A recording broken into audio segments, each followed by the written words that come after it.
What is popping, guys? And in this video you are going to be watching a POV of yours truly tattooing an Otis B Driftwood from Rob Zombie's 1000 Corpses series. Now this isn't the full POV. This tattoo took roughly around about 12 hours, so if I was to do the full POV it'd be a pretty long video, and I suspect nobody wants to watch a full 12-hour tattoo. So starting off, like any other tattoo process, comes with prepping the skin and getting the stencil on. Now the stencil primer that I used for this was Alloy Tattoo, or Alloy Tattoo, however you want to say it. I'll put a link in the description for the review. It's a really good product. I love this product. I think it's hands down the best stencil solution that I have ever used. Don't know how, I guess it's nothing to you now. So here we are getting the stencil on. What you didn't see on the POV is me marking up the arm. What I do is I just take a Sharpie marker and center the arm, so it's easier to center the stencil up and get that face nice and central.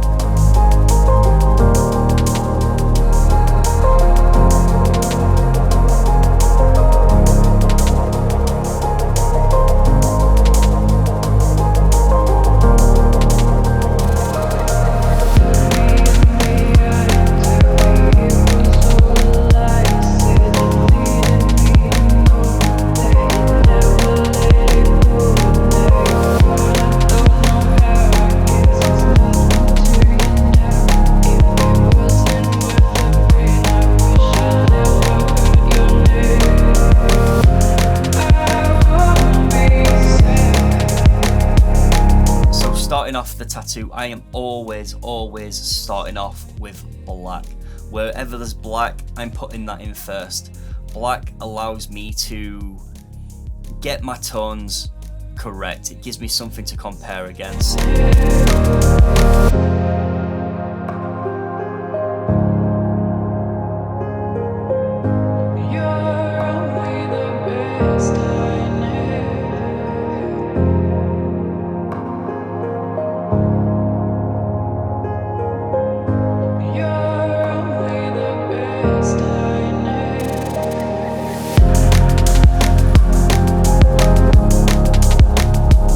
As you're watching, you can see I'm starting the tattoo at the bottom. The reason I start at the bottom is obviously to preserve my stencil, but I also knew that I was going to get this full tattoo done in one day, providing that the client sits well. She did absolutely sit like an absolute boss. This, like I said, this tattoo was like 12 hours ish to complete, so she absolutely bossed it. But if I knew that this tattoo wasn't going to get done, what I would do is probably just start with the main features, that being the face and the hair and the beard and stuff, and then depending on, you know, time, see where to finish off, but then just re-stencil next time.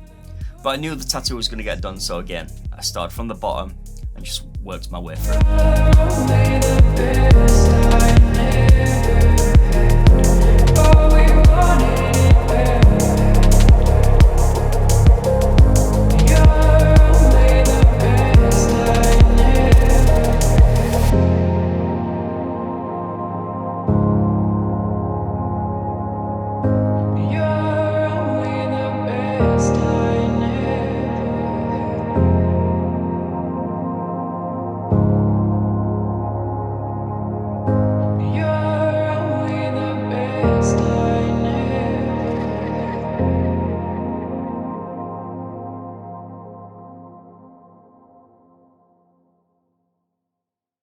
So skipping ahead just a little bit, you can see now that I'm getting the Rugsville County Sheriff's Department script on there. All I'm doing at this point is going round the wording with a 3-round liner and straight black. This part of the tattoo did actually take quite a while. Getting the black in between all those letters was pretty damn time consuming, but you know, it gives a good look to the tattoo when you take the time to actually do these things. It would have been so easy just not to put that in there and do it all black, or put something else in that, you know, area, but it makes for a better tattoo when you do the details. As they say, devil is in the detail, and it certainly is true.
Off the black on the board that he's holding, creating the shadow on the underneath of the fingers, you know, just giving it that depth, giving it that roundness. This reference really wasn't the best. All this area now that I'm tattooing was actually quite blurred. It doesn't look blurred on the image, but it really is quite pretty blurred. So it's just about, you know, doing what you can see and understanding how light works and putting it in. Just trying to make the tattoo a lot better than what the reference was.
this one to actually put some colour into the tattoo. This was a last minute thing. I wasn't planning on doing this at all, but you know, with the films, if you've seen the films, you'll know what Thousand Corpses is about and what Devil's Rejects is about, and blood in this tattoo just made so much sense. So yeah, I went for it, just off the cuff. I even got my apprentice Raph to stencil some like blood splats later on in the tattoo that on the actual stencil at the minute, because it was just so last minute. But what I used is I used a brown and I used 2 different types of red. I think it was just a light brown by Eternal, and then it was a dragon red, and then maybe like a dark red or something.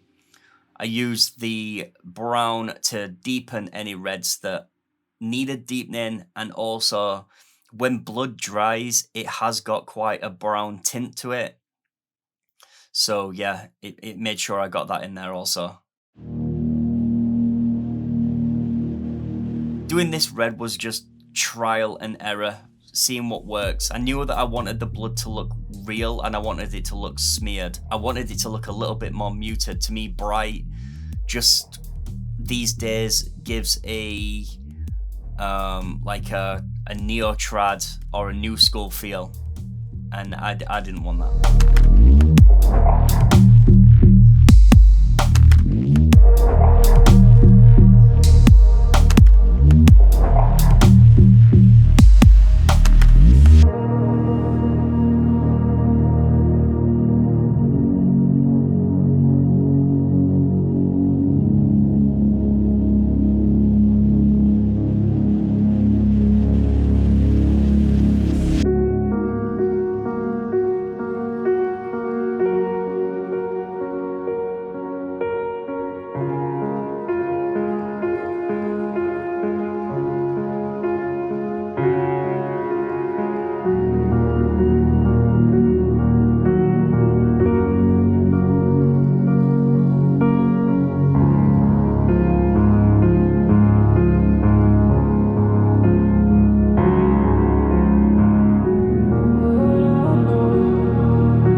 What I would also do when I got the main components of the red in there and got the blood in there, I would also use a lighter red just as a nice hue, and I would just like brush that over the top just to again give more of a smear effect.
So again, in the interest of time, I can't show you the whole tattoo. We'd be here all day and I'd be explaining all day.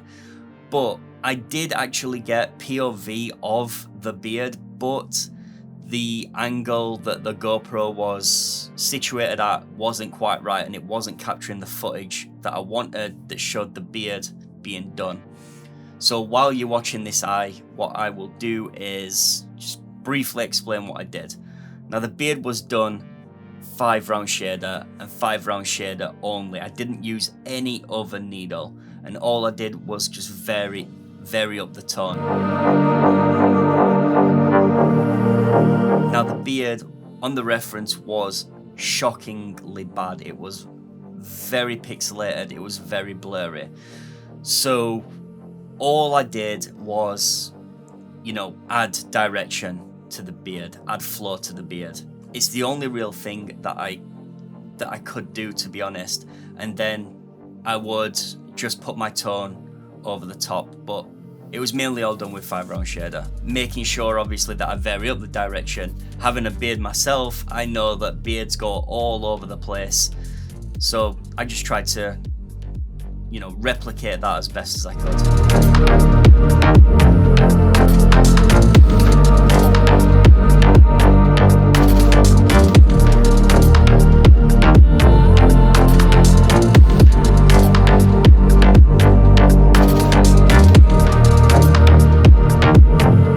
In the tattoo, we are probably 8.5 hours in, and it's really coming together now. Yeah, it's really coming together, especially when you start to get the eyes in to a portrait. It just brings everything together, which is one of the reasons I don't tattoo eyes first. Even if I'm just doing a standard portrait where it's just a face, I'll still start at the bottom and work up and get to the eyes when I get to the eyes.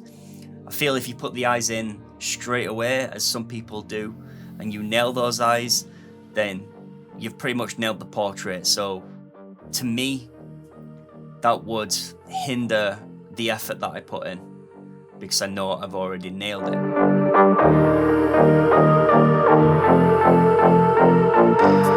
For the eyes, because the eyes were so small, I am using a 5 round shader and a 3 round liner. Both of those are bug pins, by the way. I also use a 7 curved mag bug pin for any shading, and yeah, the 3 round liner or the 5 round shader to get into any tight areas, especially above the eye and in the pupil.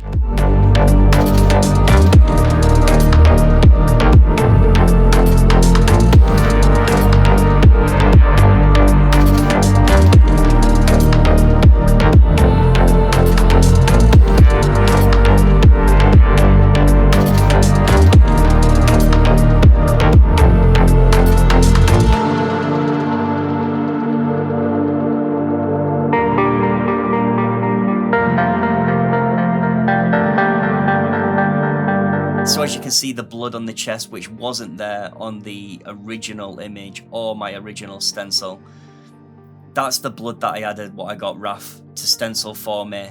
I just needed the stencil just to give me basic direction. I didn't follow the stencil for the blood or anything like that. I just wanted it for basic direction of the blood, and just to basically see how it was going to look stenciled, so it gave me a good idea of how it was going to look when we tattooed the red. I also put the red on the fingers and the hand, and I just had fun with the blood. This guy's gonna be pretty bloody, so everything I did just made sense.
We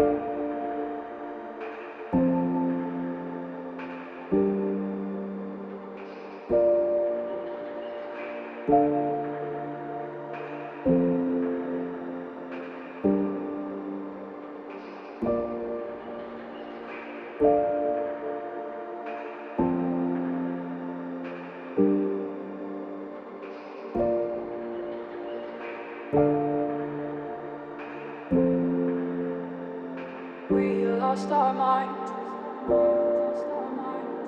Time took over you. I never knew what I was in for. And finally, here we are on to the white. This is my favorite part of the entire process. The clients, not so much, but the white really does make a tattoo. Now, when I'm doing white, I am generally sticking to wetter areas. So obviously the eyes, and then generally any light source that is, you know, almost blown out, that's giving that harsh highlight. I'll put a bit of white in there also. But this tattoo really didn't call for much white, to be honest. It was just in the eyes. I did a little bit on the nose, and then I used the white also to accentuate the grey in the beard on Otis himself. Now, I was going to put white in the Rugsville Sheriff's County Department sign thing, but, you know, just as a creative decision, I really didn't think it needed it. Over you.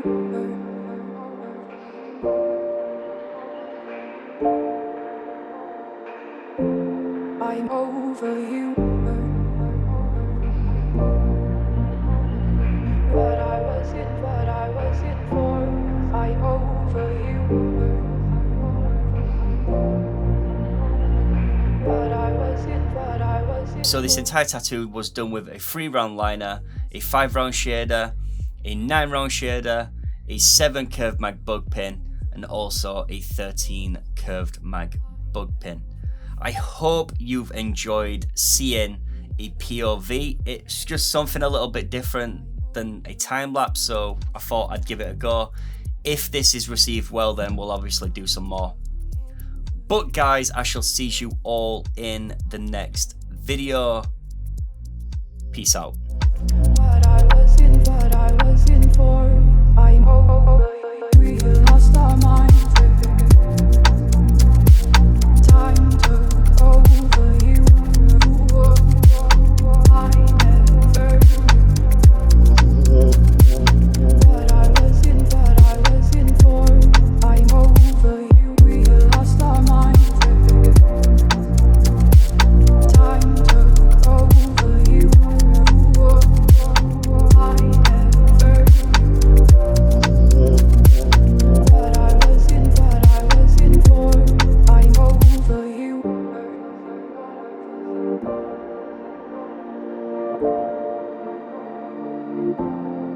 Over you.